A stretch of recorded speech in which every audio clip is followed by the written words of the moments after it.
Political Eye। क्या आस्था की आड़ में वो हो रहा था जिसकी कल्पना कोई भी नहीं कर सकता। एक तरफ देश के बड़े धर्माचार्य और दूसरी तरफ 4 मासूम बच्चों के वो बयान जो रूह कपा दें।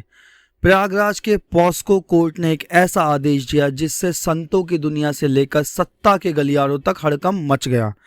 आखिर स्वामी अविमुक्तेश्वरानंद सरस्वती पर बच्चों के यौन शोषण जैसे संगीन आरोप क्यों लगे? क्या यह किसी गहरे षड्यंत्र का हिस्सा है या फिर सच में धर्म की ओट में अधर्म हो रहा था? आज पॉलिटिकल आई पर हम इसी फाइल के वो पन्ने खोलेंगे जो अब तक आपसे छुपाए गए। मैं हूं पवन सैनी, चलिए इस केस की गहराई में उतरते हैं। मामला शुरू होता है प्रयागराज के माघ मेले से।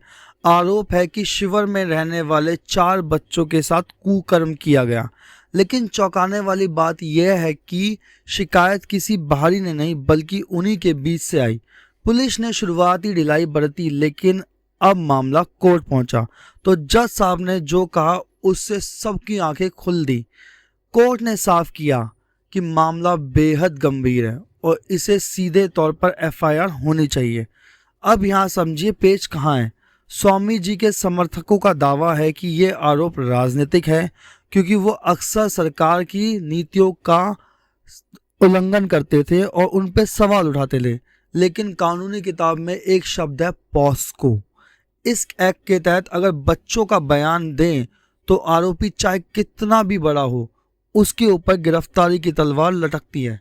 सवाल नंबर 1, क्या उन 4 बच्चों के साथ कुछ हुआ है या फिर उनको सिर्फ मोहरा बनाया जा रहा है?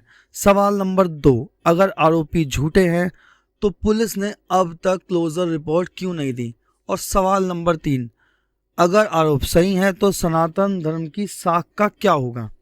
सूत्रों की मानो तो इस केस में कुछ ऐसे सीसीटीवी फुटेज और गवाहों की बातें की जा रही हैं जो पलड़ा किसी भी तरफ झुका सकती हैं। क्या स्वामी अविमुक्तेश्वरानंद इस अग्नि परीक्षा से साफ निकल पाएंगे या फिर इस केस से उनके करियर का पूरी साख चली जाएगी? कोर्ट ने पुलिस को कड़ी फटकार लगाते हुए जांच की स्टेटस और क्लोजर रिपोर्ट देने के लिए कहा है। दोस्तों, सच कड़वा हो सकता है लेकिन उसका सामना आना जरूरी है।